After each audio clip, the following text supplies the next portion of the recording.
Ball sacks. I was muted. um, can you hear me now? Sweet.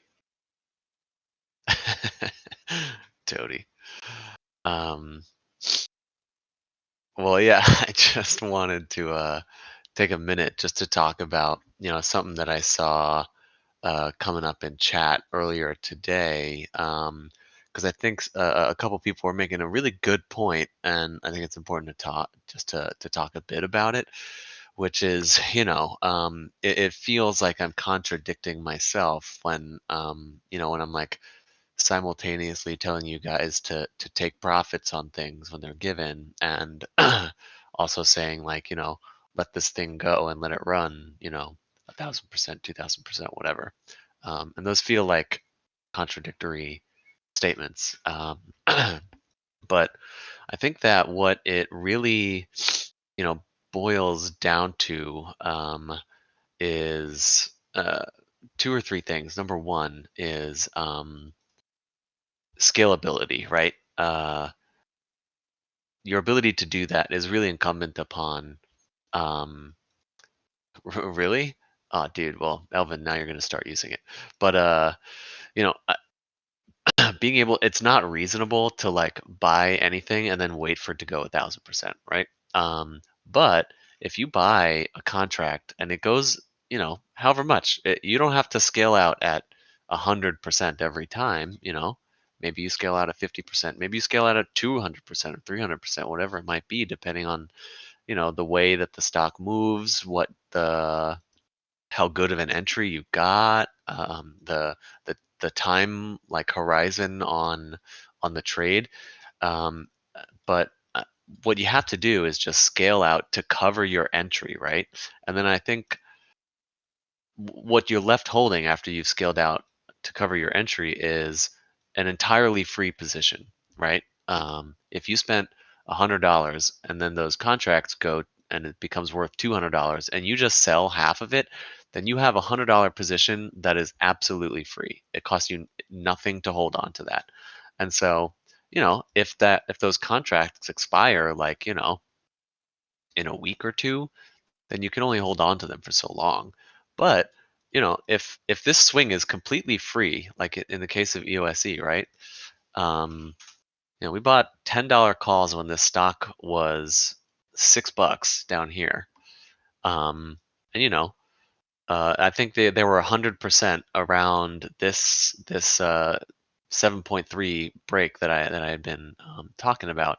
Somewhere around here was when we scaled out of these at, between 100 and 200%, right? And then you just hold on to it. You just see what happens. Like, these contracts still have over a month until they expire, and so if you're comfortable, like, I think part of it is also that people who are new mistakenly try to min max their profits, right? You try to perfectly sell the top and perfectly buy the bottom, and you are just not good enough to do that.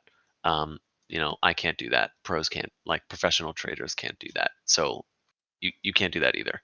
And so just accepting, like, I sold half of this position, when it went 100%. So everything I'm holding is house money. It is completely free. So I don't care if it has a little red day, because it's holding my clouds. Like, it's still in an uptrend. Like, everything, it's reclaiming its IPO price. So everything is telling me this thing is fine. So I don't care if it has a little red day here and there. And I just let that second half of my position go. And so, yeah, sure. If I spent, we'll say $1,000 on it, and it became $2,000, and now it's gone 1,000%, and that initial, $1,000 is like $100,000, or something, crazy, right? Um, um, sure, I could have had that much money, but selling half of it and turning a grand into 50 grand is still pretty fucking good. And that's a much safer way to do that, because you can literally not lose that trade after you've scaled out. So I think the first, when it comes to, like, the dichotomy of saying take your profits and let your runners go, is first, being able to do that depends on being able to scale your position, which I recognize on some contracts requires a certain amount of base capital to work with. But dudes, this is a $6 stock and we had $10 contract. These contracts were 40 cents when we bought them. And they're like $8 now. So at the time, like this is absolutely something that, pretty much everybody should be able to, buy one or two or three and then, sell one or two of those contracts, right? Um, and so, I think that um, the you have to just be able to scale those positions. You have to ditch this mentality of min maxing your profits. And the last thing is that, you know, um, this kind of ties into everything that I just said, but you know, if I have bought $1,000 position and it goes to $2,000, so I sell half of it, right? So I have $1,000. I have two more points to make here. I have $2,000 in my pocket, right? 1 grand of it was my initial investment. I sold that and now it's cash. And then 1 grand of it is the position that I'm still holding. Um, if that if that position goes from $1,000 down to $200, I have still made $200. You have not lost $800. You have gained $200. And that's where newbies fuck up the psychology of trading all the time, right? Like if like that position is not actually red. You've lost no money. Like Elvin said, it's fake red. And so your port might be red on the day, but you have not actually lost any capital. So who cares about being red on the day? Um, and that's something that a lot of people, when they're learning, you just fucking got to learn to stomach that, my friends. There's no better answer than that. You just have to. You just have to. Otherwise, you're gonna miss 100% of these like big running kind of plays. Um, and so I think that it is totally possible to, yeah, things pop, you sell out, you scale out a little bit of it, um, and you cover your entry so that when things are red, you don't care, and then when they run 2,000%, you're stoked because you were still in it, and the position was completely free. It was risk free, so it wasn't stressful at all. And so you can do both of these things at the same time. Um, I think if you let me see what JPass says. I think that um, if you're a couple things. One is that, yeah, there is absolutely no reason in most cases. Like, if something goes 100%, just fucking sell half of it, um, and then the position is free. Um, but yeah, sometimes the runners, no one truly knows, right? Maybe the runner goes another 100% and it becomes a 200% trade. That's great. That's fantastic, right? EOSE, sure, these went 2,000%. That's awesome. But like, we don't know.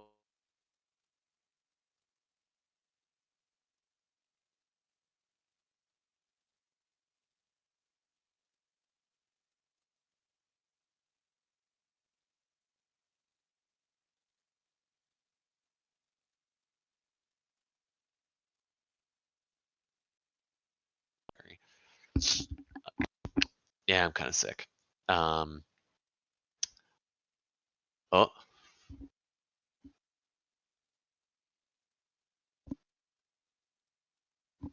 am I good? You hear me now?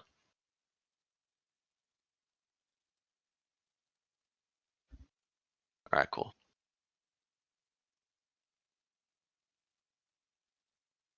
The fuck?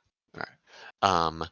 Anyways, my point is, I have these calls that expire in November and in January. So I've scaled out of the November ones. I have not scaled any more of the January ones. Um, and so, I'm just holding on to these, right? Because again, these have gone 2,000%. If they come back half of the way, if this thing pulls back all the way back down to like $12, I have lost no money. I've gained 1,000%, right? So you just have to like think about it a little bit differently than you probably are. If that makes sense. I only have a couple minutes here, but yeah, I just wanted to talk about like how how you can simultaneously like take gains, lock in profits, and also um, get in on some of these runners. And frankly, Toady, I think that I said this the other day, right? Like when you're learning to skateboard, you don't immediately start with like 720s that Tony Hawk does, right? You learn how to balance on a fucking board on a flat ground, right? And so, you know, if if you don't have you know, the port to get multiple contracts for scaling out in such a way, then you are still a learner, right? Like you have to learn how to balance on the skateboard before you can hit the half pipe.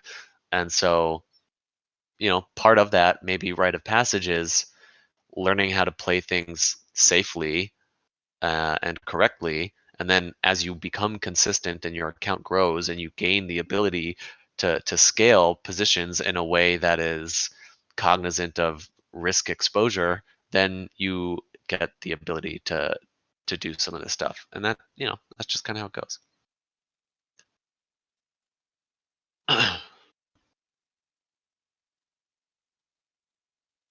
I don't always like scale at 100% necessarily, right? Like if things are if I have a contract that goes like really nuts within the day and I'm sitting at my desk and I'm watching it continue to hold my clouds and there's nothing telling me to sell it, I will just let that thing go, right? But um this is a big part of why I like to do swings so much is because I don't do this to for the sake of spending my whole life looking at this screen. I like to do this as a way to empower myself to go outside and live my life. So, um, you know, if it's a day that I am sitting at my desk and watching the charts, then I might scale out at 300% if it's really gone nuts and has given me no sell signs. But there are plenty of times where I'm like, yeah, I got to bounce for the day, and these are up 100%, so I'm selling half and I'm covering my entry. You see me do that all the time.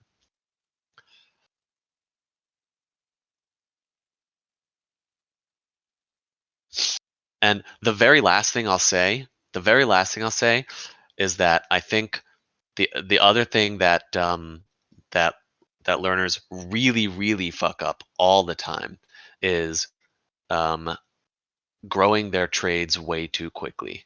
Um, if you make a $500 trade and it becomes $1,000, you better not make your next trade $1,000 trade.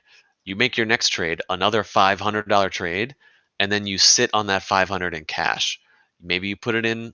You have two $500 trades, or maybe you park it in something like these EOSE swings, right? You just set it there and you forget it there, and you keep your position sizes the same. Um, as a frame of reference, that swing account from the old server is sitting at like 120, something like that now. And let me just ask you guys. So that account, as of this moment, is 117,000. How what how big do you think each individual trade is on average in that account?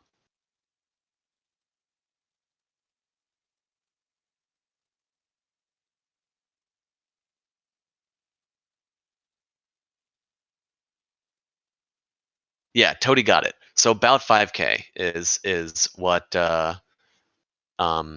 I trade with on that. Um, and when that account was at like maybe 50, I was doing like $2,000 or $3,000 trades. Um, and so, the account doubles. And so, as that happens, I will scale up my, account accordingly. But when you have much less, and I guess let me ask you this other question. So if that's $100,000 account and um, each trade is about 5 grand, how many total trades do you think I have? So like, right, it's $100,000 account. How much of that is deployed at any given time? What's your guess? At most 50%. So yeah, you guys are pretty good, right? Like right now, it is so it's 117 and it's 67 in cash. So it's like a little under 50% that is actually deployed right now. So, it's very cash heavy because A, this way I'm not exposed to the whims of the mango and every time he sends out some fucking tweet, I watch my account go to half, right? If all of my positions were to go down by 10%, my account would be down 5%, and that's fine. That's much easier to stomach. Um, and so, I think that um, when the account, yeah, so JPal, that account started at 3K, and the proportions are a little bit different when your account is smaller, right? Just because like, a $500 trade is a huge portion of it of a smaller account. But I would keep my trades when that account was at $3,000. Each trade was like a couple hundred, um, five-ish is about right. And I think that's another one where like, um, sometimes it was shares, sometimes it was contracts. Um, so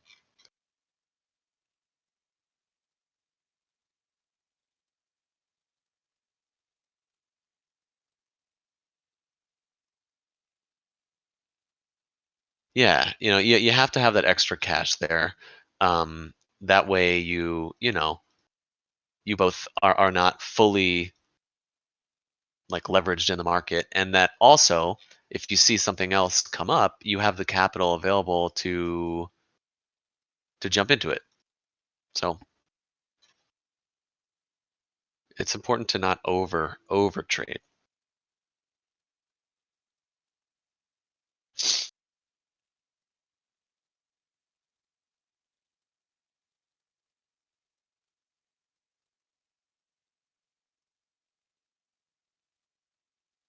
Yeah, Vlad, this started at the end of April. Was this account? So what is that? May, June, July, August, September, and October. So yeah, like 6 months.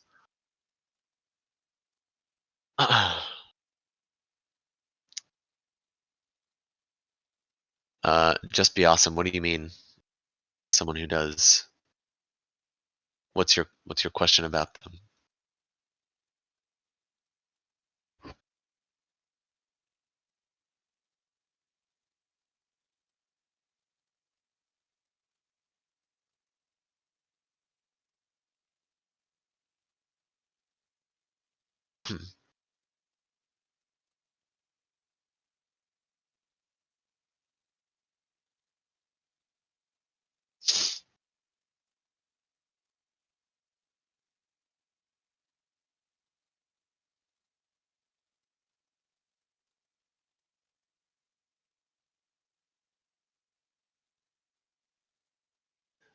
Mostly hits. Yeah. So I pretty much I have like a handful of watch lists and stuff that I just I take a gander at like every day, and you got the heat maps and stuff where you look at what sectors are strong at what days, where the volume's going, stuff like that, and then I just sort of um, go through all of the charts and find the setups that are good, and sometimes I consult the options flow as well, and so it's mostly just the watch lists.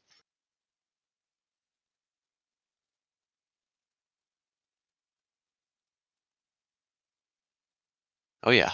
Yeah, every morning, dude. You got to prep for the market every day. And this is something that hopefully, you know, and maybe I'll add this to the menu of videos for the eventually to be made. But yeah, I probably have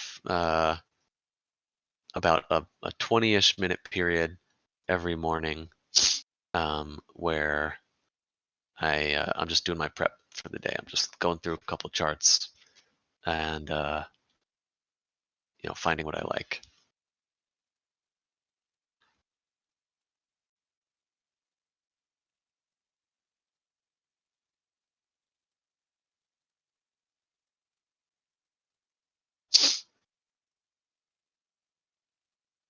Edgel, you can find those heat maps on they're all over the place. You can find them on TradingView, on like Yahoo Money.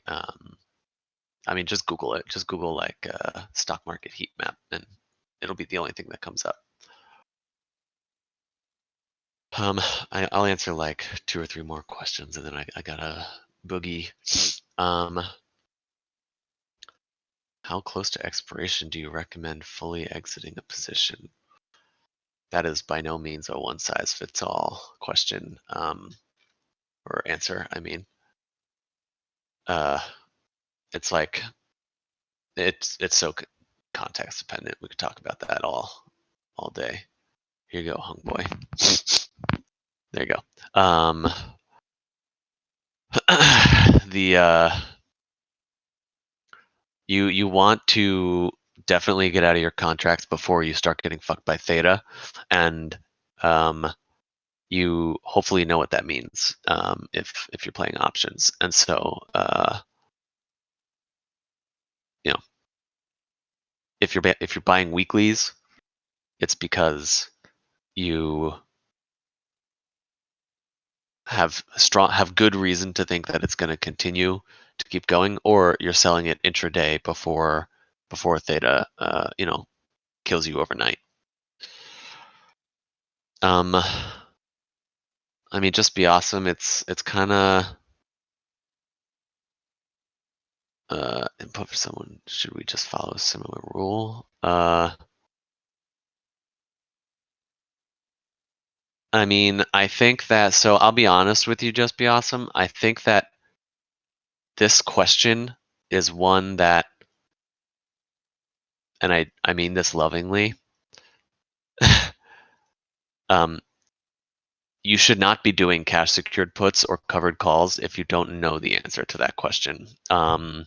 I think that that is a kind of risky thing to be doing with both your capital and with your positions that you have if if you're not sure how to manage that risk. I think for me, I really only sell calls on things that are on positions that are in consolidation or downtrend like phases, and I sell cash secured puts um, on things that are in uptrends. So I very rarely actually like um, get assigned anything. I pretty much and also I'm pretty much only like wheeling positions. I'm rarely just selling like naked contracts. Um, so I think there's a lot of nuance that goes into the answer to that question, and it's very case by case. But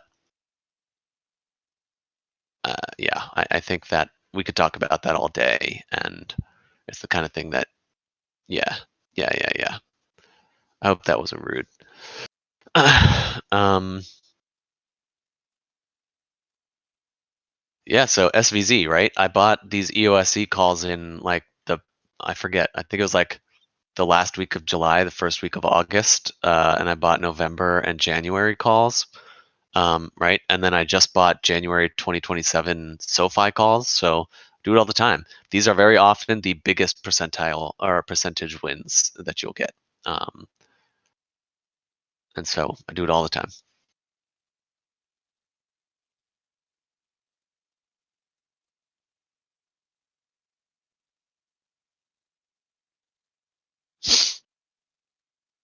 Um, yeah, so kind of feeling a little bit under the weather here, so sorry if I'm like babbling and slow. Um, but I hope we did all right today. I haven't really gone through the chat at all, as evidenced by my blunder with Idra there. But the open gave us a ton of profit, and so I think that hopefully people bag that stuff, and then if there's little pullbacks here, you took enough profits at the beginning that you're okay watching things just sort of pull back. ASTS. I'm seeing some. Yeah, kind of sucked.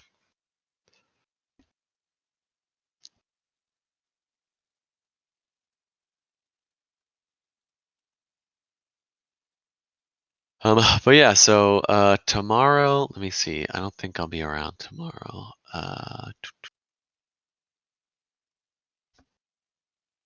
Yeah, no, I won't really be around much tomorrow. I have a work shift in the afternoon and some other shit in the morning. So, I'll pretty much just post. I think tomorrow's pretty much just going to be a profit taking kind of day. I'm probably not gonna, you know, jump into too much unless there's some amazing opportunity. Um, but won't really be super active. So, hope you dudes had a good day. I'll be around. Talk to you soon. Ciao.